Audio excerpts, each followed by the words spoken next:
Praise the Lord. ദൈവ നാമത്തിന് മഹത്വമുണ്ടാകട്ടെ. വീണ്ടും ഒരു അനുഗ്രഹിക്കപ്പെട്ട വിശുദ്ധ സഭയുടെ ഈ പകൽ വേളയിൽ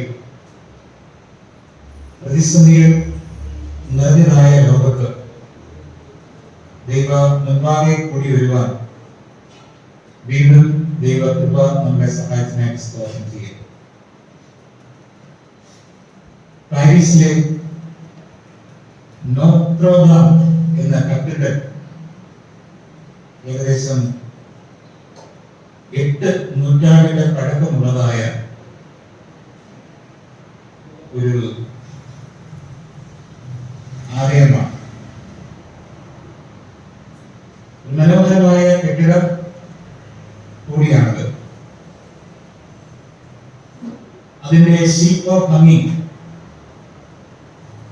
ഹൃദയാവർജിതവും വർണ്ണച്ചില്ലുകളും ജനലുകളും മനോഹരമായ അതിന്റെ അകത്തളങ്ങളൊക്കെ ലോകത്തിന്റെ വിവിധ ഭാഗങ്ങളിൽ നിന്ന് ഈ നൂറ്റാണ്ടുകൾ അത്രയും അനേകരെ ആകർഷിച്ചുകൊണ്ടേയിരുന്നു. പാരീസ് എന്റെ പ്രകൃതി ഭംഗിക്ക് മുകളിലായി അത് തലയുയർത്തി നിൽക്കുന്ന ഈ ഒരു കാലഘട്ടത്തിൽ പെട്ടെന്ന് അതിനൊരു നാശം നേരിട്ടു. ഇപ്പോൾ അതിന്റെ ഒരു പുനഃസ്ഥാപനത്തിലാണ്. അതിനായിട്ട് ഏകദേശം 100 കോടി ഡോളറുകളോളം സമാഹരിച്ചു. കല്ലുകൊണ്ടുള്ളതായ അതിന്റെ അടിത്തറകൾ എല്ലാം പുതുക്കണം. കേടുവന്ന അതിന്റെ ഉൾഭാഗം, അതിന്റെ കരകൗശല വേലകൾ എല്ലാം പുനഃസ്ഥാപനപ്പെടുന്നതായ ഒരു വലിയ തിരക്കിലാണ് ആ ഗവൺമെന്റ്. ഇപ്പോൾ നമ്മൾ ഇവിടെ ഒരു വേദഭാഗം വായിച്ചു. വളരെ ഔപചാരികമായി മാത്രം ഈ ഒരു പ്രസംഗ പീഠത്തിൽ നിന്ന് മാത്രമാണ് കൂടുതലായും ആ ഒരു വേദഭാഗത്തിന്റെ പ്രസക്തി എടുത്തു കാണിക്കുന്നത്. ഈ വേദഭാഗം വായിക്കാൻ നമ്മുടെ ആബിൾ സാറിനെ ഏൽപ്പിച്ചപ്പോൾ സാർ പറഞ്ഞു, ഇത് നമ്മുടെ വളരെ പ്രധാനമായ ഒരു വേദഭാഗമാണ്. അവിടെ ഒരു പുനഃസ്ഥാപനത്തെ പറ്റി പറഞ്ഞുകൊണ്ടാണ് തുടങ്ങുന്നത്. പല കാലങ്ങളിൽ പിശാചിനാൽ ആക്രമിക്കപ്പെട്ട് തകർന്നു പോയതായ, ചരിത്രത്തിൽ ഒരു ഓർമ്മയ്ക്കും ഇടയില്ല എന്ന് ചിന്തിച്ചതായ അനേക വേദപുസ്തക സാഹചര്യങ്ങളിൽ സത്യങ്ങളെ അതിന്റെ സ്ഥാനത്ത് തന്നെ പടുത്തുയർത്തുവാൻ ദൈവം മനുഷ്യരെ ഉപയോഗിക്കാം. അപ്രകാരം ദൈവം എന്ന് ഉപയോഗിച്ചുകൊണ്ടിരിക്കുന്നവരാണ് നിങ്ങളും ഞാൻ. We are Seventh-day Adventists. അവിടെ നമ്മൾ വായിച്ചു. ആ പുനഃസ്ഥാപനത്തെ പറ്റി താഴോട്ട് വായിക്കുമ്പോൾ 13ാമത്തെ വാക്യത്തിൽ വളരെ പ്രത്യേകമായ ഒരു കാര്യമാണ് രേഖപ്പെടുത്തിയിരിക്കുന്നത്. എന്തിന്റെ പുനഃസ്ഥാപനത്തിലാണ് നമ്മളൊക്കെ വ്യാപൃതരായിരിക്കുന്നത്? അതിന്റെ പ്രാധാന്യം 21ാം നൂറ്റാണ്ടിന്റെ ഉത്തരാർദ്ധത്തിൽ എത്തിയിരിക്കുന്നതായ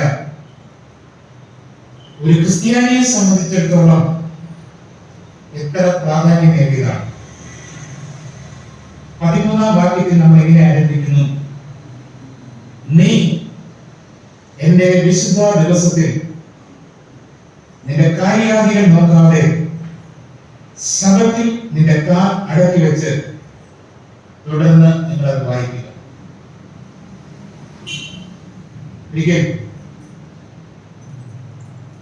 നമ്മുടെ ജൂനിയർ സ്കൂളിലുള്ളതായ കുറെ കുഞ്ഞുങ്ങളെ ക്രിയേഷൻ എന്ന ഭാഗത്തെ കുറിച്ച് പഠിപ്പിച്ചുകൊണ്ടിരിക്കുമ്പോൾ ഒരു പടം എടുത്തു വെച്ചാണ് പഠിച്ചുകൊണ്ടിരുന്നത്. അപ്പോൾ അതിലൊരു കൊച്ചുകുട്ടിയോട് ഒരു തമാശയാണ് ചോദിച്ചെങ്കിൽ, ദൈവം 6 ദിവസങ്ങൾ കൊണ്ട് അനേക കാര്യങ്ങൾ സൃഷ്ടിച്ചതായിട്ട് ഇപ്പോൾ ഞങ്ങൾക്ക് പഠിക്കാൻ സാധിച്ചു. പക്ഷേ ഇവിടെ നിന്ന് ദൈവം ഒരു പള്ളി പണിതില്ലല്ലോ, ഒരു ദേവാലയം പണിതില്ലല്ലോ എന്നാണ്. ആ കുഞ്ഞിന്റെ സംശയം നിസ്സാരമായി ഞാൻ പറഞ്ഞില്ല, ഞാൻ അതിനെ കാര്യമായി തന്നെയാണ്. പിന്നീട് ഞാൻ ചിന്തിച്ചു, എന്തുകൊണ്ടാണ് ദൈവം ഒരു ആലയം പണിയാതിരുന്നത്? ഉൽപ്പത്തി പുസ്തകം 1-ാം അധ്യായമാണ് സൃഷ്ടിപ്പിന്റെ ചരിത്രം വിവരിക്കുന്നത്. ഈ ഭാഗത്തും പറയുന്നതായ കാര്യങ്ങളൊക്കെ പൂർത്തീകരിച്ചതായ ദൈവം എന്തുകൊണ്ട് ആലയം പണിതില്ല എന്നുള്ളതായ ആ കുഞ്ഞ് മനസ്സിന്റെ ചോദ്യം എന്റെ മനസ്സിൽ അടിവരയിട്ട് ഞാൻ സൂക്ഷിച്ചു. എന്നാൽ 2-ാം അധ്യായത്തിലേക്ക് വന്നപ്പോൾ അതിനുള്ള ഉത്തരവുണ്ടായി. ദൈവം ഒരു ആലയം പണിതു. നാം ഇപ്പോൾ ഇരിക്കുന്ന ഈ ആലയം പോലെ ഈ മെറ്റീരിയൽസുകളൊന്നുമില്ല. കല്ലോ തടിയോ സിമെന്റോ മറ്റു ഭൗതിക വസ്തുക്കൾ കൊണ്ടല്ല ദൈവം ഒരു ആലയം പണിതു. പിന്നെ എന്തുകൊണ്ടാണ് ദൈവം ഒരു ആലയം പണിതത് എന്ന് ഉൽപ്പത്തി പുസ്തകം 2-ാം അധ്യായം 1 മുതൽ 3 വരെയുള്ള വേദഭാഗങ്ങളിൽ നമുക്ക് കാണാൻ സാധിക്കുന്നു. നിങ്ങൾ എല്ലാവരും വേദസ്വരങ്ങളും ഈ പറയുന്ന വാക്കുകൾ എല്ലാവരും പറയും. ഇതിന്റെ പേരുകൾ ഉൽപ്പത്തി പുസ്തകം 2-ാം അധ്യായത്തിന്റെ 1, 2, 3 വാക്യങ്ങളിലേക്ക് കടന്നു വരുമ്പോൾ ദൈവം ഒരു ആലയം പണിതു. പക്ഷേ അത് കല്ലോ ഞാൻ മുമ്പേ പറഞ്ഞതുപോലെ സാധന സാമഗ്രികൾ കൊണ്ടല്ല ദൈവം പണിതത്. മറിച്ച് ആ ആലയം പണിയുന്നതിനായി ദൈവം ഉപയോഗിച്ച വസ്തുക്കൾ നമുക്കൊന്ന് വായിക്കാം. ഉൽപ്പത്തി പുസ്തകം 2-ാം അധ്യായം 1, 2, 3 വാക്യങ്ങൾ. ആര് വായിക്കും? ഇങ്ങനെ ആകാശവും ഭൂമിയും അവയിലുള്ള ചരാചരങ്ങളൊക്കെയും തികഞ്ഞു. താൻ ചെയ്ത പ്രവൃത്തിയൊക്കെയും ദൈവം തീർത്ത ശേഷം താൻ ചെയ്ത പ്രവൃത്തിയിൽ നിന്ന് 7-ാം ദിവസം നിവർത്തനായി താൻ സൃഷ്ടിച്ചുണ്ടാക്കിയ സകല പ്രവൃത്തിയിൽ നിന്നും അന്ന് നിവർത്തനായതുകൊണ്ട് 3 കാര്യങ്ങൾ ദൈവം അതിനായിട്ട് അവിടെ ഉപയോഗിച്ചു. ഒന്ന്, താൻ ചെയ്ത സകല പ്രവൃത്തിയിൽ നിന്നും ദൈവം സ്വസ്ഥനായി. 2, താൻ സ്വസ്ഥനായിരുന്ന ആ ഒരു ദിവസത്തെ സർവശക്തനായിരിക്കുന്ന ദൈവം അനുഗ്രഹിച്ചു. 3, ദൈവം അതിനെ വേർതിരിച്ചു. ഈ 3 കാര്യങ്ങൾ കൊണ്ടാണ് ദൈവം അവിടെ ഒരു ആരാധനയുടെ അന്തരീക്ഷം ഒരുക്കിക്കൊണ്ടുവന്നത്. അതുകൊണ്ട് സമയം കൊണ്ട് ദൈവം ഒരു ആലയം 7-ാം ദിവസം എന്ന് കേൾക്കുമ്പോൾ നിങ്ങൾ ഓരോരുത്തരും എന്താ ചിന്തിക്കുന്നത്? ഞാൻ എന്താ ചിന്തിക്കുന്നത്? സകല മനുഷ്യരും അതിനെപ്പറ്റി എന്ത് ചിന്തിക്കാമെന്ന് ദൈവവചനം ഇടുന്ന ആദ്യത്തെ അടിസ്ഥാനം എന്ന് പറയുന്നത് ഇവിടെ 3 കാര്യങ്ങൾ. ഈ സകല സൃഷ്ടി പ്രവർത്തനങ്ങൾക്കും കാരണഭൂതനായിരിക്കുന്ന ദൈവം അന്ന് സ്വസ്ഥമായിരുന്നു, അതിനെ അനുഗ്രഹിച്ചു, അതിനെ ശുദ്ധീകരിച്ചു. 7-ാം ദിവസത്തെ ദൈവം ശുദ്ധീകരിച്ചു എന്ന് പറയുമ്പോൾ സകല കാര്യത്തിൽ നിന്നും മറ്റുള്ള എല്ലാ കാര്യത്തിൽ നിന്നും ദൈവം ആ ദിവസത്തെ വേർതിരിച്ചു എന്നാണ് നാം മനസ്സിലാക്കുന്നത്. ഒരു ആത്മീയ ജീവിതത്തിലുള്ളതായ വളരെ പ്രത്യേകമായിരിക്കുന്ന ഒരു ദിവസമായിട്ട് ദൈവം അതിനെ വേർതിരിച്ചു. ദൈവത്തിന്റെ മഹത്വം ഉണ്ടാവട്ടെ. നിങ്ങൾ ഞാനിപ്പോൾ ആ സാഹചര്യത്തിലായിരിക്കാൻ നമുക്ക് ദൈവത്തെ മഹത്വപ്പെടുത്താം. എന്നാൽ ഈ ഒരു സത്യത്തെ സംബന്ധിച്ച് ഇപ്പോഴും ചിന്താകുഴപ്പങ്ങൾ ഉള്ളതായിട്ട് നമുക്ക് കാണാൻ സാധിക്കുന്നു. ഒരിക്കൽ ഒരു 50 വർഷങ്ങൾക്ക് മുൻപ് സംഭവിച്ച ഒരു കാര്യമാണ്. പത്തനംതിട്ട KSRTC ബസ് സ്റ്റാൻഡിൽ നിന്ന് അവിചാരിതമായി കണ്ടുമുട്ടിയ 2 സ്നേഹിതർ അവിടെ നിന്ന് യാത്ര തുടർന്ന ഒരു കാര്യം. അതിൽ ഒരു വ്യക്തി 7-ാം ദിന ശബദിനെ ആചരിക്കുന്നതായ വ്യക്തിയും മറ്റേയാൾ ഒരു ഞായറാഴ്ച പഠിക്കാനുമായി. ആ സ്നേഹിതരെ കണ്ടുമുട്ടിയ സമയം മുതൽ മറ്റ് ലോകകാര്യങ്ങളെ പറ്റി സംസാരിക്കാതെ അവർ ഈ വേദപുസ്തക സത്യത്തെ കുറിച്ച് പരസ്പരം തർക്കിച്ചില്ല, അന്യോന്യം ആശയങ്ങൾ കൈമാറി. അവരവിടുന്ന് ബസ് കയറി തമ്പാനൂരിൽ അവർ വന്നു. ഒരു ലോഡ്ജ് മുറിയെടുത്തു. അതിലവർ താമസിച്ചു. ആ രാത്രിയിൽ അവർ ഉറങ്ങുന്നത് വരെയും ഈ ഒരു കാര്യത്തെ സംബന്ധിച്ചിരുന്ന അവരുടെ രണ്ടുപേരുടെയും ആശയങ്ങളെ കുറിച്ച് അവർ അങ്ങോട്ടും ഇങ്ങോട്ടും സംസാരിച്ചുകൊണ്ടേയിരുന്നു. പ്രഭാതത്തിൽ അന്യോന്യം വേർപിരിയുന്ന സമയത്ത് 7-ാം ദിവസത്തെ വിശുദ്ധ ദിവസമായി ആചരിക്കുന്നതായ ആ പ്രിയ സ്നേഹിതൻ എന്റെ മറ്റേ സ്നേഹിതനോട് പറഞ്ഞു, ഞാൻ എന്തുകൊണ്ട് 7-ാം ദിന ശബദിൽ ദൈവത്തെ ആരാധിക്കുവാൻ തക്കവണ്ണം ആ അവസ്ഥയിൽ ആയിരിക്കുന്നു എന്ന് ചോദിച്ചാൽ യേശുക്രിസ്തു വിശുദ്ധമായി ആചരിച്ചു എന്നുള്ളത് കൊണ്ട് മാത്രമാണ്, വേറെ ഒരു കാരണവും. കർത്താവ് ഈ ഭൂമിയിൽ ഇറങ്ങി വന്നതായ സമയത്ത് അവൻ ഏറ്റവും മാനവീയോടെ കാണിച്ചതും യേശുക്രിസ്തുവിന്റെ ഇഹലോക ജീവിതത്തിന്റെ ആ ജീവിത ദൗത്യങ്ങൾ പൂർത്തീകരിക്കുമ്പോൾ ഈ ദൈവ കൽപ്പനയോടുള്ളതായ ആ വലിയ വിധേയത്വം അനുസരിച്ച് യേശുക്രിസ്തു ശബത്ത് ആചരിച്ചതുകൊണ്ടാണ് ഞാൻ വിശുദ്ധ ശബത്ത് ആചരിക്കുന്നത്. എനിക്കൊരു സ്നേഹിതനുണ്ട്. ആ സ്നേഹിതനോട് ചോദിച്ചു, സാറേ,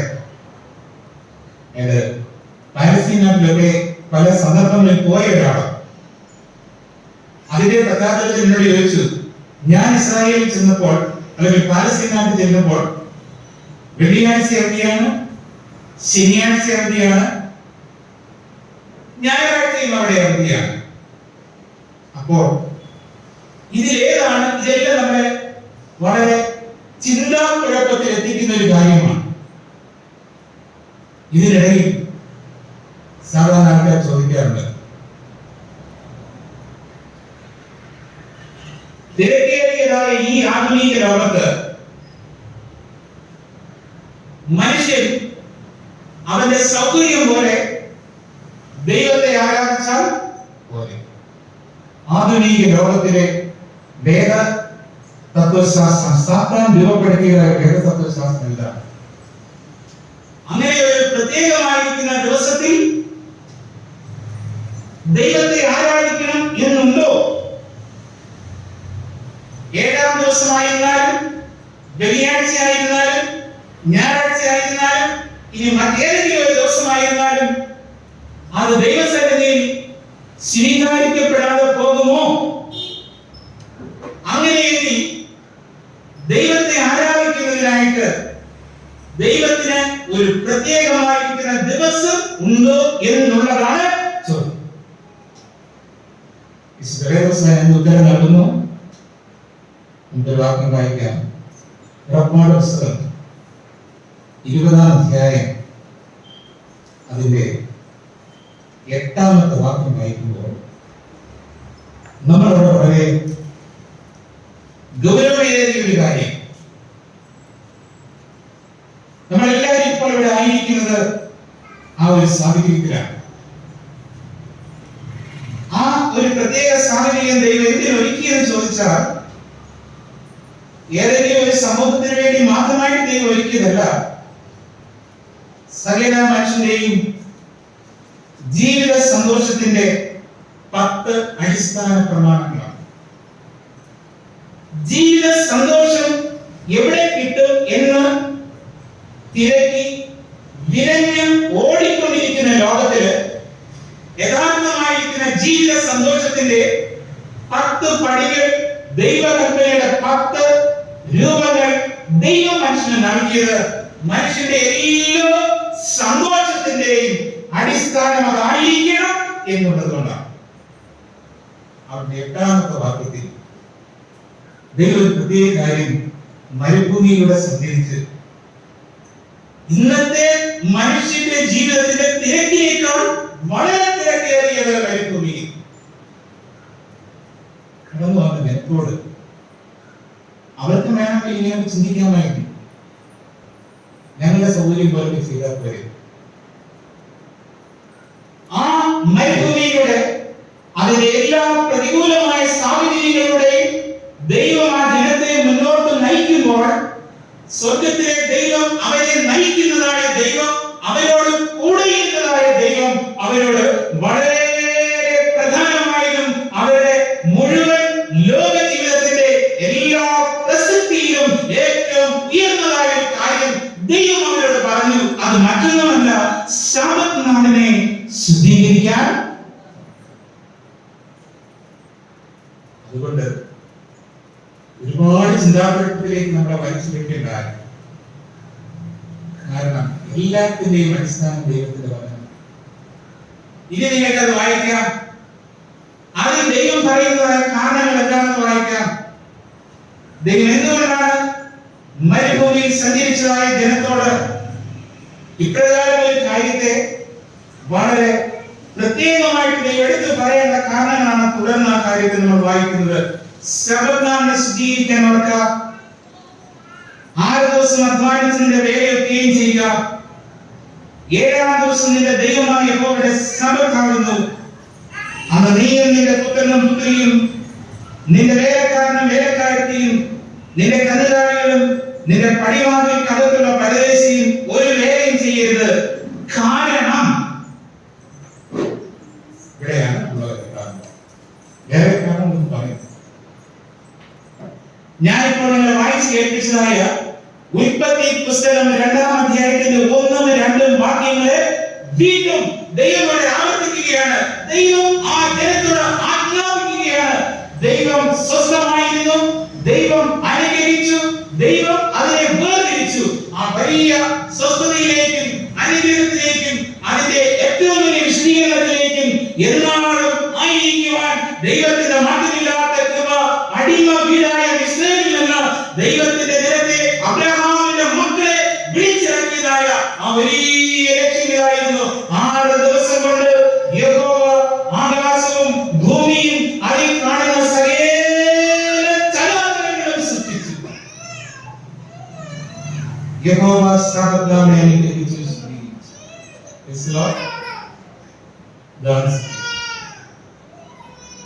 അതുകൊണ്ട് ദൈവം ആ വിശുദ്ധ സത്യത്തെ എന്നേക്കും നിലനിർത്തി. ജെറുസലേമിനെ ആശ്ചര്യപ്പെടുത്തിയതായ ഒരു വാക്യമുണ്ട്. ഇന്ന് നമ്മുടെ സാംസ്കൃതിക പാഠത്തിൽ ആ വാക്യമുള്ള വാക്യം നാം അധികം ശ്രദ്ധിക്കാതെ പോകുന്ന ഒരു വാക്യമായിരിക്കാം. വെളിപ്പാട് പുസ്തകം 1-ാം അധ്യായം അതിന്റെ 10-ാമത്തെ വാക്യം. അതൊരു വലിയ സാഹചര്യമാണ് കേട്ടോ. കർത്താവിന്റെ ശിഷ്യനായിരിക്കുന്ന യോഹന്നാന്റെ അനുഭവമാണ് യോഹന്നാൻ അവിടെ. യോഹന്നാന് പത്മോസ് എന്ന ദ്വീപിൽ ഈ അനുഭവം വീണ്ടും ഉണ്ടാകുമ്പോൾ യേശുക്രിസ്തുവിനെ താൻ കണ്ടുമുട്ടിയതായ ആ സമയവും ഈ അനുഭവങ്ങളിൽ ഏകദേശം 60 വർഷത്തിന്റെ ദൈർഘ്യം ഉണ്ടായി. അതായത് 60 വർഷം കഴിയുമ്പോഴും യേശുക്രിസ്തുവിനാൽ അനുഗ്രഹിക്കപ്പെട്ട് യേശുക്രിസ്തു വേർതിരിച്ചതായ, യേശുക്രിസ്തു ക്രിസ്തു തന്റെ സൃഷ്ടി പ്രവർത്തനത്തിൽ സ്വസ്ഥമായി എന്നതായ അതേപോലെ ഒരു ദിവസത്തിലാണ് ദൈവം തന്റെ ശിഷ്യനായി, കർത്താവ് തന്റെ ശിഷ്യനായിരിക്കുന്ന യോഹന്നാന്റെ മുൻപിൽ പീലാത്തോസിന്റെ അരമനയ്ക്ക് മുമ്പിൽ ബന്ധനസ്ഥനായി, രക്തം വാർന്നിരിക്കുന്നവനായി, മുൾക്കിരീടധാരിയായി, എല്ലാ ശത്രുക്കളാലും തിരസ്കരിക്കപ്പെട്ടവനായി നിൽക്കുന്നതായ ഒരു യേശുക്രിസ്തുവിനെ അല്ല അവൻ അപ്പോൾ കണ്ടത്. ഇന്ന് രാവിലെ നമ്മൾ വായിച്ചു കേട്ടതുപോലെ അവന്റെ മുഖം സൂര്യനെ പോലെ പ്രകാശിച്ചു. അവന്റെ പാതകൾ അങ്ങനെയായിരുന്നു. ആർക്കും അലക്കി വെളുപ്പിക്കാൻ കഴിയാത്തതായ വെണ്മയോടും ശോഭയോടും മഹാരാജാവായി യേശു പ്രത്യക്ഷപ്പെട്ടത് ഈ അനുഗ്രഹിക്കപ്പെട്ടതായ ഈ ഒരു ദിവസത്തിലാണ്. നിങ്ങൾ അവിടെ വായിക്കണം, വെളിപ്പാട് പുസ്തകം 1-ാം അധ്യായം അതിന്റെ 10-ാമത്തെ വാക്യത്തിൽ നമ്മൾ വായിക്കുന്നത്, കർത്തൃ ദിവസത്തിൽ ഞാൻ ആത്മാവിനാൽ നിറയപ്പെട്ടു. Praise the Lord. അതാണ് സത്യം. ആ കർത്താവിന്റെ ദിവസത്തിൽ ഞാൻ ആത്മാവിനാൽ നിറയപ്പെട്ടു. യേശുവിന്റെ ശിഷ്യന്മാരിൽ യോഹന്നാൻ മാത്രമാണ് തോന്നുന്നു സ്വാഭാവിക മരണത്തിന് ഇടയായി. ബാക്കി എല്ലാവരും വ്യത്യസ്തമായ കാലങ്ങളിൽ വ്യത്യസ്തമായ സാഹചര്യങ്ങളിൽ ക്രിസ്തുവിന് വേണ്ടി രക്തസാക്ഷികളായി. 90 ഡോമിഷ്യൻ ചക്രവർത്തിയാൽ നാട് കടത്തപ്പെട്ടവരായി പത്മോസ് എന്ന ദ്വീപിൽ ഉപ്പുകല്ലുകൾ മാത്രം നിറഞ്ഞതായി ആ ദ്വീപിൽ തന്റെ ജീവിതം എന്നേക്കും ഇവിടെ വെച്ച് അവസാനിക്കുകയാണ്. ഇനി എനിക്ക് അരുമനാഥനെ കാണുന്നത് ആ കർത്താവ് പറഞ്ഞതുപോലെ ആകാശ മേഘങ്ങളിൽ അവൻ കടന്നു വരുമ്പോൾ ആയിരിക്കും എന്ന് ചിന്തിച്ചതായ ആ പ്രാർത്ഥനയോടുകൂടെ ഒരു വിശുദ്ധ സഭയുടെ ആ മണിക്കൂറുകളിൽ അവൻ ഏകാഗ്രതയോടെ ആയിരിക്കുമ്പോൾ വീണ്ടും 60 വർഷങ്ങൾ കർത്താവിന്റെ വേർപാടുമായി വരുമ്പോൾ വ്യത്യാസം. പ്രിയമുള്ളവരെ, അന്ന് മാറ്റപ്പെടാത്തത് ഇന്ന് മാറ്റപ്പെടും. അവരിൽ കൂടെ മാറ്റപ്പെടാത്ത സത്യം ഇവിടെ കുറെ ആളുകൾ എന്തെങ്കിലും പറഞ്ഞാൽ അത് മാറ്റപ്പെടുമോ? വ്യത്യസ്തമായ പല അഭിപ്രായങ്ങളും നമ്മളിപ്പോൾ കേൾക്കാൻ കഴിയും. പല കാര്യങ്ങളും പലരും ഈ ഒരു കാര്യത്തെ സംബന്ധിച്ച് ഈ അടുത്ത കാലത്തും യൂട്യൂബിലൂടെയും ഒക്കെ പറയുന്നത് ഞാൻ ഇങ്ങനെ ശ്രദ്ധിച്ചു. അവരൊക്കെ പറയുന്നതിന് ഭാരമില്ല, തുണ്ടുമില്ല. എവിടെ പറയുന്നു, എന്ത് പറയുന്നു അറിഞ്ഞുകൂടാ, എന്ത് ഉദ്ദേശത്തോടും. എന്നാൽ ഇത് മാത്രമല്ല, ദൈവവചനത്തെ സംബന്ധിച്ച്, ക്രിസ്തീയ വിശ്വാസത്തെ സംബന്ധിച്ച്, നിത്യരക്ഷയെ സംബന്ധിച്ച്, യേശുക്രിസ്തുവിനുള്ള വീണ്ടെടുപ്പിനെ സംബന്ധിച്ച് ഇനി എന്തു തന്നെ ആയിരുന്നാലും വിശ്വാസത്തിന്റെ അടിസ്ഥാനം 2 കാര്യങ്ങളായി. ആ പള്ളി പഠിപ്പിച്ചതും ഈ പള്ളി പഠിപ്പിച്ചതും ആ സഭ പറഞ്ഞതും ഈ സഭ പറഞ്ഞതും ഒന്നുമല്ല. അതൊന്നും ആരെയും എങ്ങും കൊണ്ട് എത്തിക്കത്തില്ല. 2 കാരണം മാത്രമാണ് നാം ആയിരിക്കുന്ന വിശ്വാസത്തിന്റെ കാരണങ്ങൾ കാര്യകാരണത്തിലേക്ക് കടക്കുമ്പോൾ നമ്മുടെ സഹായത്തിനായിട്ടുണ്ടായിരിക്കേണ്ടത് ഒന്ന് ദൈവത്തിന്റെ മാറ്റമില്ലാത്ത വചനമാണ്. ദൈവവചനത്തിൽ നിന്ന് വേണം ദൈവവചനത്തിൽ പറയുന്നതായ കാര്യങ്ങളുടെ സ്ഥാപനം ഉണ്ടാകാൻ. 2, കർത്താവായ യേശുക്രിസ്തുവാണ് എല്ലാത്തിനും മാതൃകയായിട്ട് നിൽക്കുന്നത്. ഒരു മത നേതാവുമില്ല, ഒരു സഭയില്ല, ഒരു പ്രസ്ഥാനങ്ങളില്ല, ഒന്നും ആ മാതൃകയോടെ എത്താത്തത് കൊണ്ട് എല്ലാത്തിന്റെയും മാതൃക കർത്താവായ യേശുക്രിസ്തു മാത്രമാണ്. അങ്ങനെയാണെങ്കിൽ യേശുവിന് ഒരു മാതൃകയുണ്ടായി. കുറെ വർഷങ്ങൾക്ക് മുമ്പ് ഒരു സമുദായ പ്രസംഗകന് മറ്റൊരാളിന്റെ ഒരു ഫോൺ സന്ദേശം വന്നു. നിങ്ങൾക്കറിയാം, വളരെ പ്രാർത്ഥനയുടേതായ അന്തരീക്ഷത്തിൽ ഒരുപാട് നാൾ ദൈവിക ശുശ്രൂഷ ചെയ്തതായ വ്യക്തിയാണ്. ഒരിക്കൽ തനിക്ക് പരിചയമുള്ളതായ സഭയിൽ ഒരു വലിയ പ്രാസംഗികനോട് ആയിട്ട് അദ്ദേഹം സംസാരിച്ചു. അദ്ദേഹം ഈ കാര്യങ്ങളൊക്കെ തിരിച്ചു ചോദിച്ചു, സഭയെ പറ്റി ചോദിച്ചു.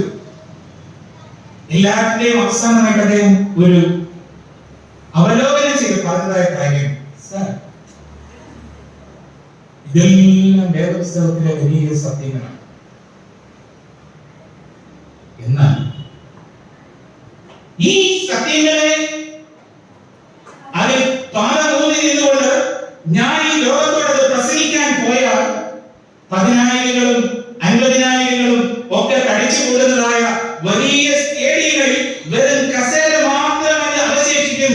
കാരണം മനുഷ്യൻ സത്യമല്ല അന്വേഷിക്കുന്നത്.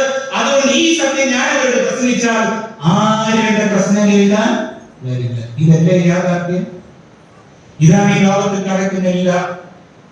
വെറും ആളുകളെ ആവശ്യിച്ചെടുക്കുവാൻ തക്കോണം ദൈവവചനമാകുന്ന സത്യത്തെ ഏതെല്ലാം രീതിയിലും മറച്ചു വയ്ക്കാൻ കഴിയുമോ അന്ന് ഏദൻ തോട്ടത്തിൽ അവൻ ചെയ്തതിനേക്കാൾ എത്രയോ ഭംഗിയായിട്ടാണ് ദൈവവചനത്തിന്റെ സത്യങ്ങളെ മറച്ചു വെച്ചിട്ട് ലോകത്തിലെ അനേകരെ പഠിപ്പിക്കുകയും ഉപദേശിക്കുകയും ചെയ്യും. യേശുക്രിസ്തു പറഞ്ഞറിയാമോ? കർത്താവ് വിശുദ്ധ സഭയെ പറ്റി പറഞ്ഞതായ കുറെ കാര്യങ്ങൾ. ഒന്ന്, മത്തായിയുടെ സുവിശേഷം 12-ാം അധ്യായം അതിന്റെ 8-ാമത്തെ വാക്യത്തിൽ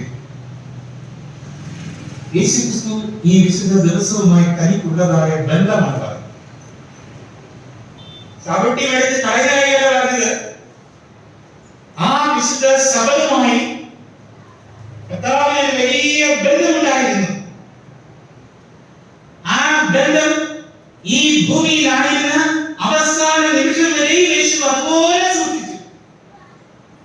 യേശുക്രിസ്തുവിന് സബത്ത് എന്ന ദിവസവുമായിട്ടുണ്ടായിരുന്ന ബന്ധം ഒരു സാധാരണ ബന്ധമായിരുന്നില്ല.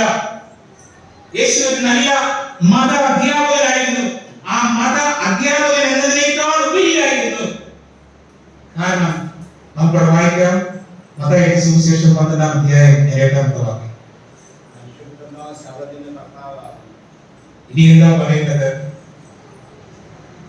മനുഷ്യപുത്രനോ സബതിന് കർത്താവാകുന്നു. അടുത്ത വാക്യം മർക്കോസിന്റെ സുവിശേഷം 2-ാം അധ്യായത്തിന്റെ 28-ാമത്തെ വാക്യത്തിൽ അതേ കാര്യം യേശു വീണ്ടും പറയുകയാണ്. വീണ്ടും മർക്കോസിന്റെ സുവിശേഷം 2-ാം അധ്യായം 28-ാമത്തെ വാക്യം വായിക്കണം. അവിടെ വീണ്ടും കർത്താവ് ആവശ്യപ്പെട്ട് പറയുകയാണ്, മനുഷ്യൻ സബത്ത് നിമിത്തമത്രേ ഉണ്ടായത്, അങ്ങനെ മനുഷ്യപുത്രൻ സബത്തിന് കർത്താവാകുന്നു. ലൂക്കോസിന്റെ സുവിശേഷം 6-ാം അധ്യായത്തിന്റെ 5-ാമത്തെ വാക്യത്തിൽ യേശു വീണ്ടും ആവർത്തിച്ചു. ഞാൻ പറഞ്ഞത് അവിടെയും പറഞ്ഞു മനുഷ്യപുത്രൻ സബത്തിന്. ഇന്ന് നിങ്ങൾ വായിച്ചു കേട്ടല്ലോ. ഇന്ന് നിങ്ങൾ വായിച്ച് കേട്ട് തുടങ്ങിയത് അങ്ങനെയാണ്. ആകയാൽ നീ എന്റെ വിശുദ്ധ ദിവസത്തിൽ നിന്റെ കാര്യാദികളെ നോക്കാതെ നമ്മൾ വായിച്ചു. ആ വിശുദ്ധ ദിവസത്തോട് അത്രമേൽ ബന്ധമുള്ളവൻ ഈ ഭൂമിയിലേക്ക് താണിറങ്ങി വന്ന് എല്ലാ മനുഷ്യരും തുല്യരായി പാപം ഒഴികെ സകലത്തിലവൻ എല്ലാ മനുഷ്യനും തുല്യരായി മാറി. എനിക്ക് വിശക്കുന്നത് പോലെ അവൻ വിശന്നു, എനിക്ക് ക്ഷീണം വരുന്നത് പോലെ അവൻ ക്ഷീണിച്ചു, ഞാൻ ഉറങ്ങുന്നത് പോലെ അവൻ ഉറങ്ങി, എനിക്ക് ദാഹിക്കുന്നത് പോലെ അവൻ ദാഹിച്ചു. എനിക്ക് സംഭവിക്കുന്നതായ ഒരു മനുഷ്യന് സംഭവിക്കുന്ന എല്ലാ വിധമായ ശാരീരിക അവസ്ഥയോടുകൂടെ യേശു ഭൂമിയിലായിരിക്കുമ്പോൾ അന്നും ഇന്നും മനുഷ്യൻ മനസ്സിലാക്കാത്ത ഒരു കാര്യമാണ്, യേശു വെറുതെ ഒരു വീണ്ടെടുപ്പുകാരനല്ല. അങ്ങനെയാണ് ക്രിസ്ത്യാനികൾ കാണുന്നത്. ക്രൂശിൽ മരിച്ച വെറും ഒരു വീണ്ടെടുപ്പുകാരനല്ല അത്. യേശുക്രിസ്തുവിനെ ദൈവവചനം അവതരിപ്പിക്കുന്നത് ഈ ഭൂമിയിലെ മനുഷ്യനെ വെറും ഒരു സാങ്കേതികമായ മരണത്തിലൂടെ മാത്രം വീണ്ടെടുക്കാൻ വന്നവനല്ല. അവൻ ഈ അഖിലാണ്ടത്തിന്റെ മുഴുവൻ സൃഷ്ടാവായിരുന്നു. വീണ്ടെടുപ്പിനായി ക്രൂശിലേക്ക് കൈകാൽ വിരിച്ചത് എന്നെയും നിങ്ങളെയും സൃഷ്ടിച്ചതായ സൃഷ്ടികർത്താവാണ്. പാലസ്തീൻ നാട്ടിലെ പൊടിപടലങ്ങൾ നിറഞ്ഞ റോഡിലൂടെ അനേക ദൂരം സഞ്ചരിച്ച് ദുഃഖിതർക്കും പീഡിതർക്കും എല്ലാവർക്കും ആശ്വാസം നൽകിയ കർത്താവ് സൂര്യനും ചന്ദ്രനും നക്ഷത്രങ്ങളും എല്ലാ പ്രകാശഗോളങ്ങളും ഉണ്ടാകുന്നതിന് മുമ്പേ ഈ ഭൂമിയുടെ പ്രകാശമായിരുന്നവനാണ്. അവനാണ് സൃഷ്ടിക്കപ്പെട്ടതാണ്, അനുഗ്രഹിക്കപ്പെട്ടതാണ്, വിശുദ്ധീകരിക്കപ്പെട്ടതാണ് 7-ാം ദിന സബത്ത്. അത് മനസ്സിലാക്കാൻ ഈ നൂറ്റാണ്ടിലെ ക്രിസ്ത്യാനിക്ക് കഴിയുന്നില്ലെങ്കിൽ എത്ര പരിതാപകരമാണ്. യേശു നമ്മുടെ ശിഷ്ടാവ് തന്നെയാണ്. തർക്കമുണ്ടോ? തർക്കമുണ്ടെങ്കിൽ നിങ്ങൾ വായിക്കണം. യോഹന്നാന്റെ സുവിശേഷം 1-ാം അധ്യായം അതിന്റെ 1-ാം അധ്യായത്തിന്റെ 10-ാമത്തെ വാക്യത്തിൽ യേശു ക്രിസ്തുവിനെ പറ്റി യോഹന്നാൻ പറഞ്ഞതായ കാര്യം. യോഹന്നാൻ നല്ല സാക്ഷ്യം. തനിക്ക് ലഭിച്ചതായ ആ സാക്ഷ്യത്തിനൊത്താണ് യോഹന്നാൻ അവസാനം വരെയും ഇരുന്നത്. ഒരു സാധാരണ മനുഷ്യനെ കണ്ട യേശു ക്രിസ്തുവിനെ യോഹന്നാൻ കണ്ടത്. 1-ാം അധ്യായത്തിന്റെ 10-ാമത്തെ വാക്യത്തിൽ വായിക്കുമ്പോൾ അവൻ ലോകത്തിലുണ്ടായിരുന്നു, ലോകം അവൻ മുഖാന്തരം ഉളവായി, ലോകമോ അവനെ അറിഞ്ഞില്ല, ഉളവായതൊന്നും അവനെ കൂടാതെ. നമ്മുടെ രക്ഷിതാവ് നമ്മുടെ സൃഷ്ടാവായി നമ്മളോട് സ്വസ്ഥതയ്ക്കായിട്ട് അരികിലേക്ക് വരാൻ ആഹ്വാനം ചെയ്ത കർത്താവ് ഈ അഖിലാണ്ടത്തെ മുഴുവനും തന്റെ വാക്കുകളാൽ സൃഷ്ടിച്ച് ഭൂമിയെയും അതിന്റെ പൂർണ്ണതയെയും മുഴുവനും ഉൾക്കൊള്ളുന്നതായ എല്ലാ സൃഷ്ടിപ്പിന്റെയും മർമ്മപ്രധാനമായിരുന്ന ആ സാന്നിധ്യമാണ് 33 തിരുവയസ്സ് വരെ ഭൂമി അനുഭവിച്ചു. ആ കർത്താവ് നമ്മുടെ സൃഷ്ടിപ്പായിരുന്നു. കൊലോസ്യർക്കെതിരെ 1-ാം അധ്യായം അതിന്റെ 15-ാമത്തെ വാക്യത്തിൽ പറയുന്നതായ ഒരു വലിയ സത്യം ഇതാണ്. ആ സത്യം മനസ്സിലാക്കാതെ ആർക്കും രക്ഷപ്പെടാൻ പറ്റില്ല. ആ ഒരു സഭ, ഈ ഒരു സഭ, അവിടുത്തെ ഉപദേശം, ഇവിടുത്തെ ഉപദേശം, ഈ ഇടയ്ക്ക് വേറൊരു പരിഹാസികയിൽ നിന്ന് വിശുദ്ധ സഭയെ പരിഹസിക്കുന്നത് കണ്ടു. ഇതൊന്നും ആർക്കും രക്ഷിക്കാൻ കാരണമല്ല. നാം ആത്യന്തികമായി മനസ്സിലാക്കേണ്ട യേശുക്രിസ്തുവിനെ കുറിച്ച് മനസ്സിലാക്കേണ്ടതായ വളരെ ശക്തമേറിയ സത്യം അപ്പോസ്തലൻ പൗലോസ് താൻ ജീവിച്ചിരുന്ന കാലഘട്ടത്തിലെ ക്രിസ്തീയ സഭയ്ക്ക് എഴുതി. കാരണം ഒരിക്കൽ കാര്യമൊന്നും അംഗീകരിച്ചതാണ്. ഇപ്പോൾ താൻ പറയുന്നത് അറിയുമോ? ദൃശ്യമായത് അദൃശ്യമായത് സൃഷ്ടികളാകട്ടെ എന്ത് നോക്കട്ടെ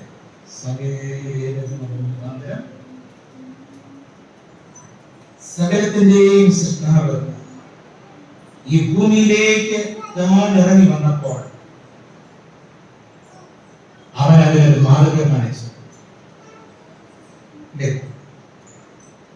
സാധാരണ ചിലര് ഇപ്പൊ പറയാറില്ല, ഇതൊക്കെ പണ്ടുകാലത്തൊന്നും ഉണ്ടായിരുന്നു. എന്റെ കൊച്ചുകാലത്തിൽ ഞാൻ കണ്ടിട്ടുണ്ട്. ഇങ്ങനെയൊക്കെയുള്ള മുളന്റെ ന്യായവുമായി പ്രതീക്ഷപ്പെടുന്ന ആൾക്കാരെ കണ്ടിട്ടുണ്ട്.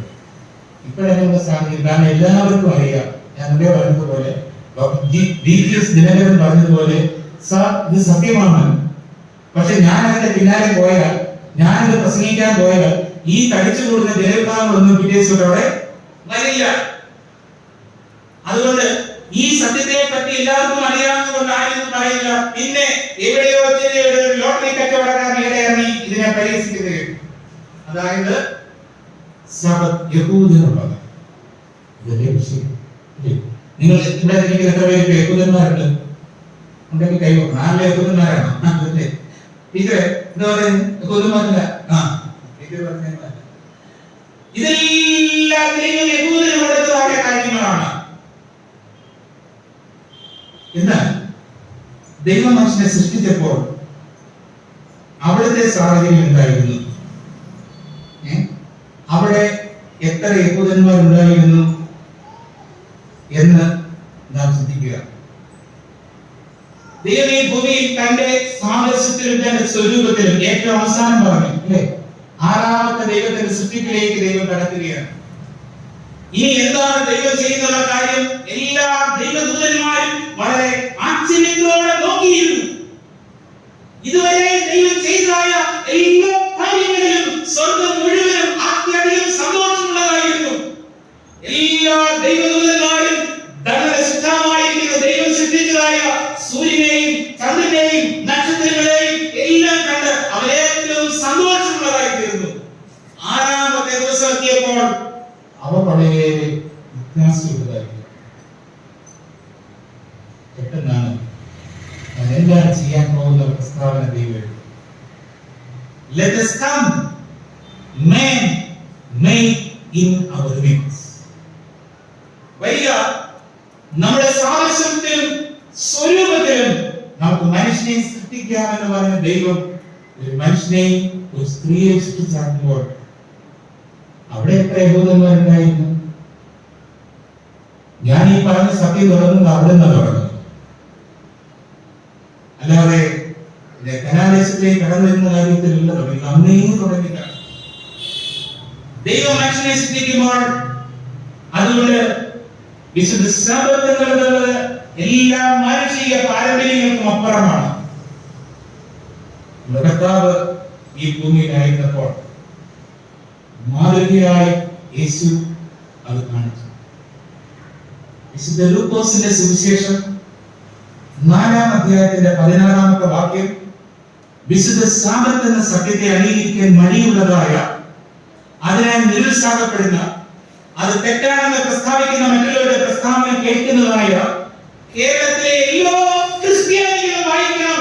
ലൂക്കോസിന്റെ സുവിശേഷം 4-ാം അധ്യായത്തിന്റെ 16-ാമത്തെ വാക്യത്തിൽ എഴുതിയിരിക്കുന്നത് നസറേനായിരിക്കുന്ന യേശു ഏത് ദിവസത്തിലാണ് തന്റെ പിതാവുമായുള്ള ആ ബന്ധത്തിനായിട്ട് അവൻ കടന്നുപോയത് എന്നവിടെ രേഖപ്പെടുത്തിയിരിക്കുകയാണ്.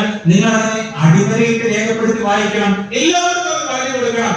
എല്ലാ ആളുകളും മനസ്സിലാക്കണം. അവൻ വളർന്നു, നസറേത്തിൽ വന്നു, തന്റെ പണി പോലെ.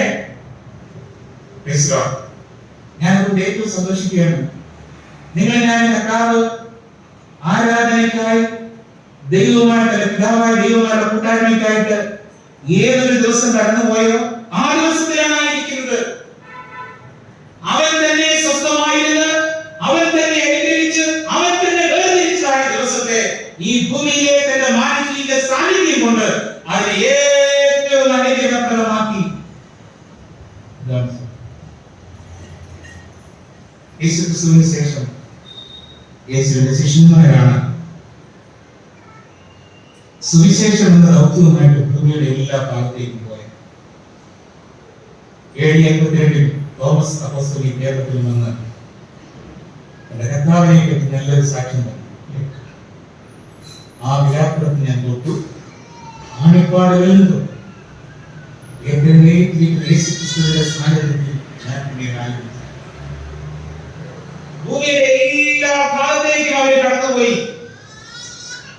ക്രൂശിക്കപ്പെട്ടവനായ യേശുക്രിസ്തുവിനെ കുറിച്ചും മഹത്വത്തിൽ പ്രത്യക്ഷനാകുന്ന യേശുക്രിസ്തുവിനെ കുറിച്ചും മാത്രമേ അവർക്ക് പറയാനുണ്ടായിരുന്നുള്ളൂ. ഇതവർ പറയുന്ന അവസരത്തിൽ അവർ പ്രത്യേകം ശ്രദ്ധിച്ചൊരു കാര്യം, ക്രൈസ്തവർ വളരെ അഭിമാനത്തോടെ പറയുന്ന ഒരുപാട് പാരമ്പര്യങ്ങളിൽ ഒന്നാണ് അന്ത്യോക്യ. അന്ത്യോക്യയുടെ പാരമ്പര്യം. അന്ത്യോക്യ എന്ന സ്ഥലത്ത് ഇതുപോലെ കൂട്ടായ്മയുണ്ടായിരുന്നു. യേശുക്രിസ്തുവിനെ കുറിച്ച് അവരെ അനേകർ പഠിപ്പിച്ചുകൊണ്ടിരുന്നു. പൗലോസും ബർന്നബാസും ഒക്കെ അവരെ പഠിപ്പിച്ചുകൊണ്ടേയിരുന്നു. അവർ കർത്താവായ യേശുക്രിസ്തുവിനുള്ളതായ രക്ഷയെ പറ്റി വളരെ ആധികാരികമായി ചിന്തിക്കുമ്പോഴും പഠിക്കുമ്പോഴും വിശ്വസിക്കുമ്പോഴും ദൈവകൽപ്പനയ്ക്ക് ഒരു മാറ്റവും വരാതെ സൃഷ്ടിക്കാൻ അപ്പോസ്തലന്മാർ ശ്രദ്ധിച്ചു. അപ്പോസ്തലപ്രവൃത്തി 13-ാം അധ്യായം അതിന്റെ 14-ാമത്തെ വാക്യത്തിൽ വായിക്കുന്നത് അന്ത്യോക്യയിലെ പാരമ്പര്യം എന്തായിരുന്നു? ഞായറാഴ്ച ആയിരുന്നോ? അതല്ലേ നിങ്ങൾ അറിയേണ്ടത്? അതല്ലേ എല്ലാ മനുഷ്യനും അറിയേണ്ടത്? അപ്പോസ്തോലിക സഭ, യേശുക്രിസ്തുവിന്റെ സഭയുടെ അടിസ്ഥാനം അവരിടുമ്പോൾ ക്രിസ്തീയ സഭയുടെ ചരിത്രത്തിൽ അവരെ രേഖപ്പെടുത്തിയിരിക്കുന്നത് ലോകത്തെ തലകീഴായി മറിച്ചവർ, ലോകത്തിലെ എല്ലാ സാഹചര്യങ്ങളെയും അവർ മറിച്ചു. പക്ഷേ അവരുടെ ഒരു വാക്കുകൊണ്ടോ ഒരു സമീപനം കൊണ്ടോ ദൈവവിട്ടതായ ആരാധനയുടെ അടിസ്ഥാനത്തെ അവർ മറിച്ചില്ല. അപ്പോസ്തലപ്രവൃത്തി 13-ാം അധ്യായത്തിന്റെ 14-ാമത്തെ വാക്യത്തിൽ നിങ്ങൾ വായിക്കുന്നത് ഇങ്ങനെയാണ്: ഞങ്ങളോ പിസിദിയ ദേശത്തിലെ അന്ത്യോക്യയിലെത്തി. അല്ലെങ്കിൽ വായിക്കാമോ? അവിടെ എന്താണ് സംഭവിച്ചത്? ശബത്ത് നാളിലാണ് പള്ളിയിൽ ചെന്ന് ഞാൻ ഇരുന്നത്. ഇതവിടെ യഹൂദന്മാരെ പോലെ തന്നെ ആ കാലത്ത് ജാതികളെ ക്രിസ്തീയ സഭയിലേക്ക് കടന്നു വന്നു. അവരോട് വേറൊരു വ്യത്യസ്തമായ സമീപനം അവർ കാണിച്ചാതെ 42-ാമത്തെ വാക്യം വായിക്ക്. ഈ അപ്പോസ്തലന്മാരുടെ പ്രത്യേക കാര്യം പറയുകയാണ്. അവർ പള്ളി വിട്ടു പോകുമ്പോൾ സഹോദരന്മാരെ, അടുത്ത ഞായറാഴ്ച നിങ്ങൾ പള്ളിയിൽ വരുമ്പോൾ എന്നല്ല പറഞ്ഞത്. യേശുക്രിസ്തു ഇന്ന ആഴ്ചവട്ടത്തിന്റെ ഒന്നാം നാൾ ഉയർത്തെഴുന്നേറ്റത് കൊണ്ടാണ് ഞങ്ങൾ ഞായറാഴ്ച ആചരിക്കുന്നു എന്ന് പറയുന്ന ഞായറാഴ്ച ക്രിസ്ത്യാനികൾ അറിയണം. അവരോ അവിടെ ഉണ്ടായ ജാതികൾ ഇപ്പോൾ പറഞ്ഞത് അടുത്ത ഞായറാഴ്ച നിങ്ങൾ വരുമ്പോൾ ഇന്ന രീതിയിൽ പ്രസംഗിക്കണമെന്നല്ല, അടുത്ത സഭയിൽ നിങ്ങൾ കടന്നു വരുമ്പോൾ കാലങ്ങളൊക്കെ മാറ്റപ്പെട്ട് നിങ്ങൾ ചിന്തിക്കണം. യേശുവിനെ കണ്ടുമുട്ടിയത് ഗലീല കടൽപ്പുറത്തു നിന്നാണ്. 3.5 വർഷക്കാലം ഒരു കർത്താവിനോടൊപ്പം ഉണ്ടായിരുന്നു. യേശുക്രിസ്തുവിന്റെ ആ മരണത്തിന് അവർ ദൃക്സാക്ഷികളായി തീർന്നു. അതിനേക്കാൾ വലിയൊരു സന്തോഷത്തിന് അവരെ ദൃക്സാക്ഷികളായി തീർന്നു. പത്രോസും ഒക്കെ വളരെ ദൃക്സാക്ഷികളും ഉയർത്തെഴുന്നേറ്റ ഹരിമനാഥനാഥന്റെ മുമ്പിൽ അവരോട് സംസാരിച്ചതും അവർക്ക് ആഹാരം വിളമ്പി കൊടുത്തതും തുടർന്നുള്ള കാര്യങ്ങളെല്ലാം കേട്ടപ്പോൾ അവർ കേട്ടവരെ ഇതെല്ലാം കഴിഞ്ഞവർ കർത്താവിന്റെ സ്വകാര്യങ്ങൾ കഴിഞ്ഞ് കർത്താവിനെ ഏൽപ്പിച്ചായ ആ വലിയ ദൗത്യം നിർവഹിക്കുവാൻ ഭൂമിയുടെ എല്ലാ ഭാഗത്തേക്കും ചിതറിയോടുമ്പോൾ അതിലൊരു സംഭവമാണ് ഞാൻ വായിച്ചത്. പിറ്റേ ആഴ്ചയിൽ പറഞ്ഞു, അടുത്ത സമയം നിങ്ങൾ വരും, അപ്പോൾ നിങ്ങൾ 44-ാമത്തെ വാക്യം വായിക്കുമ്പോൾ അടുത്ത സമയത്തിൽ എന്ത് സംഭവിച്ചു? 44-ാമത്തെ വാക്യം. പിറ്റേ ഞായറാഴ്ചയല്ല, പിറ്റേ ശബത്തിൽ പട്ടണം മുഴുവൻ ദൈവത്തിന്റെ വചനം കേൾക്കാൻ 16-ാം അധ്യായത്തിന്റെ 13-ാമത്തെ വാക്യം പൗലോസിന്റെ വ്യക്തിപരമായ അനുഭവം പറയുന്നു. സബത്ത് നാളിൽ ഞങ്ങൾ ഗോപുരങ്ങൾക്ക് പുറകെ ചെന്നു എവിടെയെങ്കിലും ദൈവത്തെ ആരാധിക്കുന്ന ജനമുണ്ടോ എന്നറിയുന്നപ്പോൾ ഇല്ല. പുഴയുടെ വക്കത്ത് കൂടിയിരുന്ന സ്ത്രീകളോട് ഞാൻ ദൈവത്തിന്റെ വചനം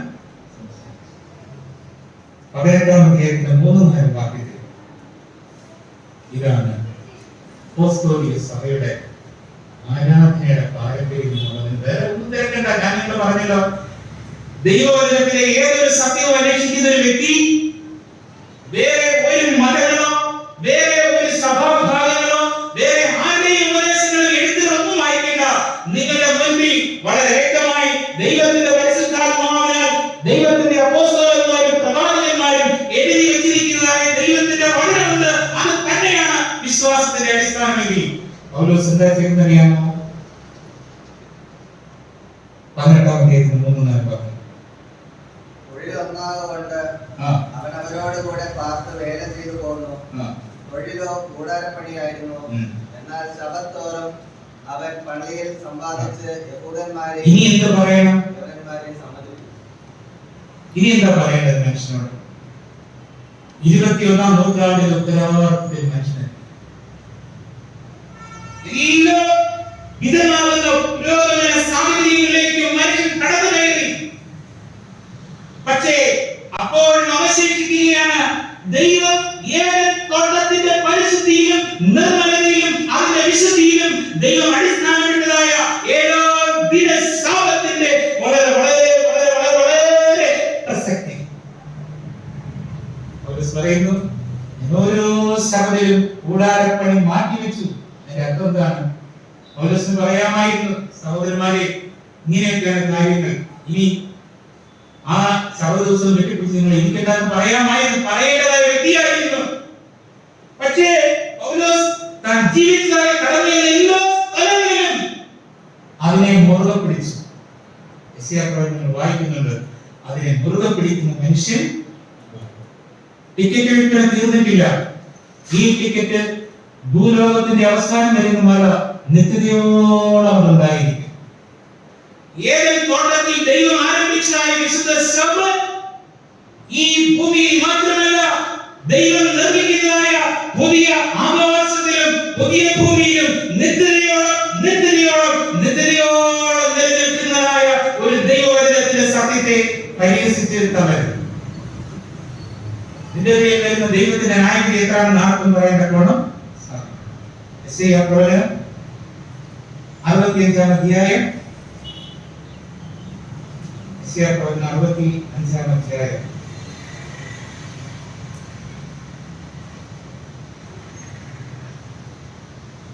66 അധ്യായം 22-ാമത്തെ വാക്യം. എല്ലാം ദൈവത്തിന്റെ വചനത്തിനാണ് പറയുന്നത്. അവിടെ നാം വായിക്കുന്നു, സാബത്ത് കഴിഞ്ഞു പോയോ? സാബത്തിന്റെ പ്രസക്തി 21-ാം നൂറ്റാണ്ടിന്റെ ഉത്തരാർദ്ധത്തെയും കടന്നുപോകും. മനുഷ്യനും എല്ലാ കാലത്തോളം നിലനിൽക്കുന്നതായ ദൈവത്തിന്റെ ഒരേ ഒരു സത്യം കേരളത്തിലെ എല്ലാ ക്രിസ്ത്യാനികളും കേൾക്കേണ്ടതായ വേദപുസ്തകത്തിലെ ഒരേ ഒരു സത്യം എന്ന് പറയുന്നത്, ദൈവം 7-ാം ദിനത്തെ അനുഗ്രഹിച്ച് ശുദ്ധീകരിച്ചതുപോലെ അതിന്റെ വിശുദ്ധിയും അതിന്റെ അനുഗ്രഹവും അത് ഇപ്പോഴും അത് നിലനിൽക്കുന്നു എന്നുള്ളതാണ്. അതാണ് പറയേണ്ടത്.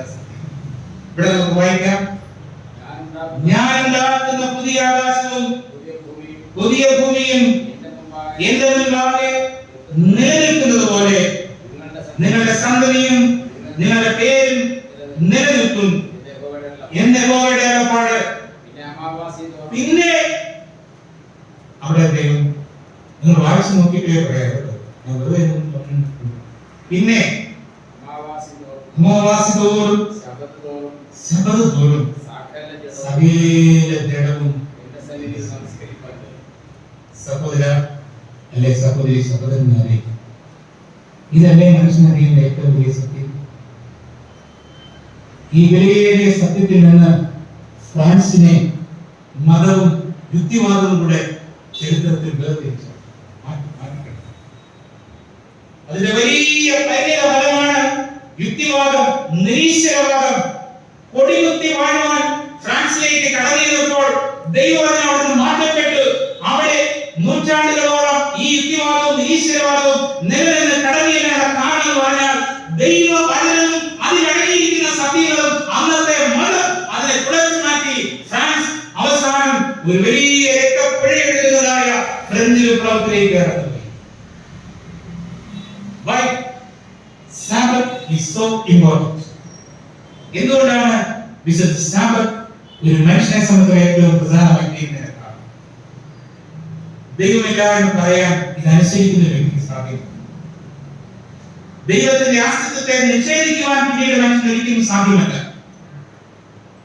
ദൈവത്തെ നിഷേധിക്കുവാൻ സാധ്യമല്ല.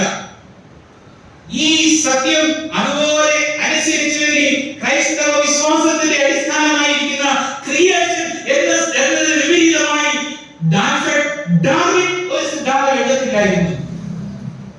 ഈ കാര്യം അതുപോലെ അനുസരിച്ചുവെങ്കിൽ യഹൂദനായിരുന്ന കാറൽ മാർക്സ് ഒരിക്കലും ഒരു യുക്തിചിന്തയുടെ പുറകിലേക്ക് പോകില്ലായിരുന്നു. ഇന്നും ദൈവമില്ല എന്ന് പറയുമ്പോഴും ദൈവിക അസ്തിത്വത്തെ നിഷേധിക്കുന്ന മനുഷ്യന് അതിന് കാരണമായി തീരുന്നത് യേശുക്രിസ്തു ദൈവമല്ല എന്ന് പറയാൻ ആരും വരുന്നില്ല. പ്രധാന കാരണം ദൈവത്തിന്റെ വിശുദ്ധ സാബത്തിനെ ലോകം ഉൾക്കൊള്ളാത്തതാണ്. ഭൂമിയിൽ കാണുന്ന എല്ലാ അരോചകത്തിന്റെയും കാരണം ക്രൈസ്തവൻ ഭൂമിയിൽ ഇല്ലാത്തതുകൊണ്ടല്ല. ലോകം മുഴുവൻ ക്രൈസ്തവരുണ്ട്, ക്രൈസ്തവ ദേവാലയങ്ങളുണ്ട്, ക്രൈസ്തവ ഉപദേശങ്ങളുണ്ട്, പഠിപ്പിക്കലുണ്ട്. പക്ഷേ ഈ ലോകത്തിൽ ഒരു രീതിയിലും സ്വസ്ഥതയില്ലാതെ സമാധാനമില്ലാതെ മനുഷ്യൻ അന്യോന്യം കൊല്ലുകയും കൊലവിളിക്കുകയും എല്ലാം ചെയ്യുന്ന അരാജകത്വത്തിന്റെ അടിസ്ഥാനപരമായ കാരണമാണ് ഞാൻ നിങ്ങളോട് പറഞ്ഞത്. ഇത് ടിക്കറ്റ് വിൽപ്പന കഴിഞ്ഞില്ല സഹോദര. ഈ ടിക്കറ്റ് നിത്യതയോളം നിന്നോട്ടെ. ഞങ്ങളെല്ലാവരും ഇന്ന് പകൽക്കാലം ഭൂമിയിൽ ഏറ്റവും സന്തോഷമുള്ളവരാണ്. കാരണം ദൈവം യെശയ്യാ പ്രവാചകനോട് പറഞ്ഞതായ ആ സുപ്രധാനമായ കാര്യം, യഹോവയുടെ വിശുദ്ധ ദിവസത്തെ സന്തോഷമെന്ന് കരുതുവാൻ ഭാഗ്യം ലഭിച്ചവരാണ് നിങ്ങൾ. അല്ലാതെ യാദൃച്ഛ്യമായി കിടന്നു. ഈ അടുത്ത സമയത്ത് ഒരു സഹോദരൻ യൂട്യൂബിലൂടെ ഒരു പ്രസ്താവന ചെയ്യുന്ന ഞാൻ കേട്ടു. അദ്ദേഹം ചെയ്ത പ്രസ്താവന ഇങ്ങനെയാണ്: സാബത്ത് മിഷൻ. ഞാൻ തന്നൊരു മിഷൻ നിങ്ങളാരുടെ സാബത്ത് മിഷൻ ഇവിടെ ഞാൻ പല കടകളിലേക്ക് സാബത്ത് മെഷീൻ ഉണ്ടോ? ഇല്ല. തയ്യൽ മെഷീൻ ഉണ്ട്, വാഷിംഗ് മെഷീൻ ഉണ്ട്, അരിയും ധാന്യവും പൊടിക്കുന്ന മെഷീൻ ഉണ്ട്. ഇതെല്ലാം ഉള്ളതായ ഒരു 2ാം ക്ലാസ്സുകാരുടെ അദ്ദേഹം പോലും വേദപുസ്തക പരിജ്ഞാനം ഇല്ലാത്ത ഒരു മനുഷ്യൻ എന്തൊക്കെയോ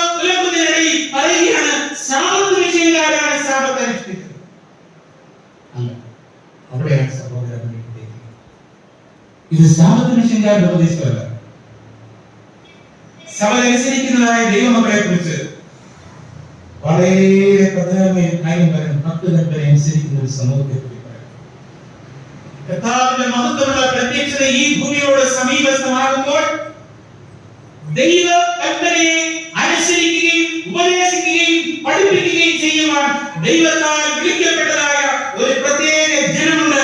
ഈ ഞാൻ പ്രസംഗിക്കുന്ന ഈ ആലയത്തിന്റെ ഫ്രണ്ടിൽ ബോർഡ് അവിടെ എഴുതി വെച്ചിട്ടുണ്ട്, സെവന്ത് ഡേ അഡ്വെന്റിസ്റ്റുകാർ. സാബത്ത് മിഷനല്ല.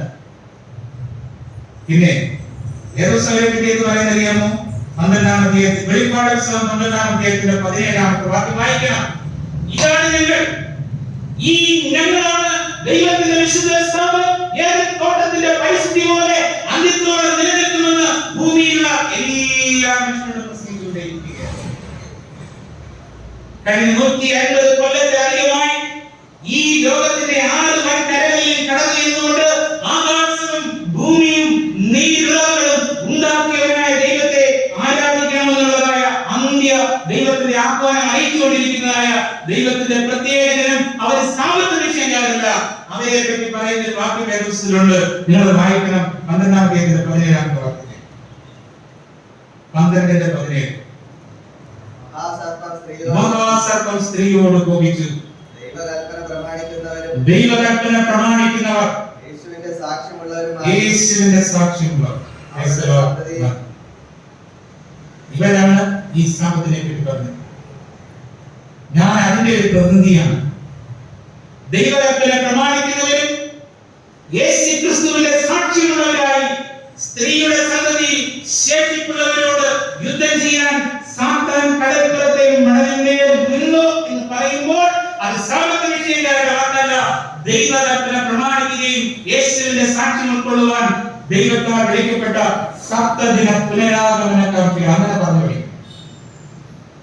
ദൈവകൽപ്പനയെ പറ്റി 4 പ്രാവശ്യം വെളിപ്പാട് പുസ്തകത്തിൽ ദൈവം എടുത്തു പറഞ്ഞത് ഈ കൽപ്പന പണ്ട് ഇസ്രായേലിനോടൊന്നും പറയാൻ വേണ്ടിയല്ല, ഭൂമിയുടെ ചരിത്രത്തിന്റെ ഏറ്റവും അവസാനത്തിൽ തന്നെ പ്രസിദ്ധീകരിക്കാൻ. നിങ്ങൾക്ക് എല്ലാവർക്കും അറിയാം സാബത്ത് ഉപദേശം അറിയാൻ ഉണ്ടോ? ഉണ്ടോ? നമ്മൾ പാടുന്ന അനേകം പാട്ടുകൾ ആ ദൈവത്തെ ഒരു കാലത്ത് ആത്മാവിൽ പ്രചോദനായി എഴുതിയതാണ്. പ്രത്യേകിച്ച് കേരളത്തിലെ ക്രിസ്ത്യാനികൾ ഉണരുന്നതും ഉറങ്ങാൻ പോകുന്നതും ആ പാട്ടുകൾ പാടുകയാണ്.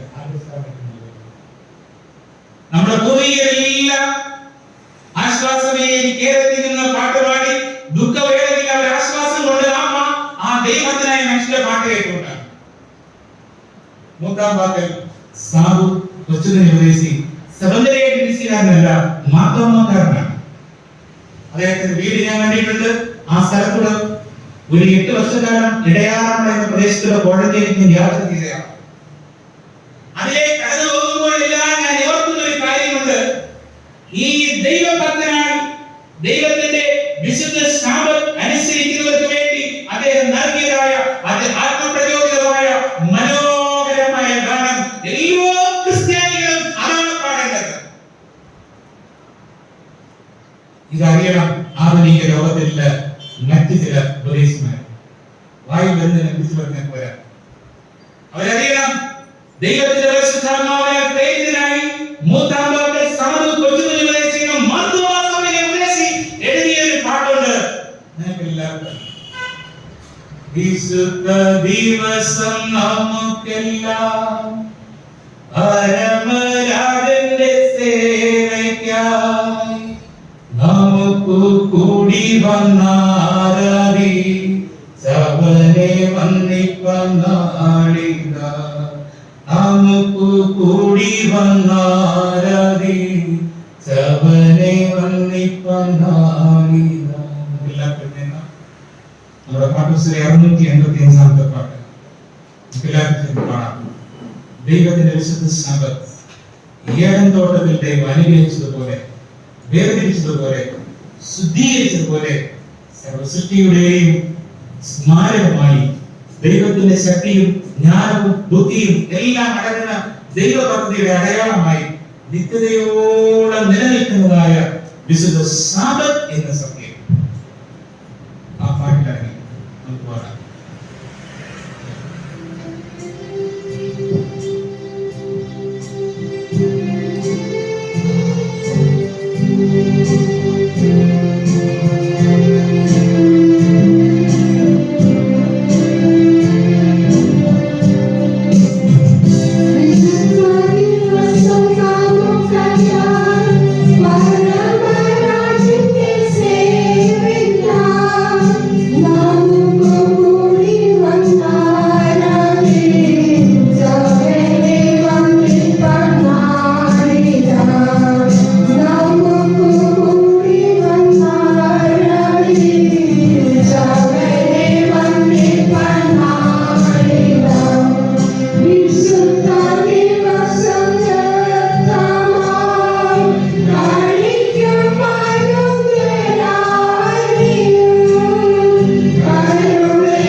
നീ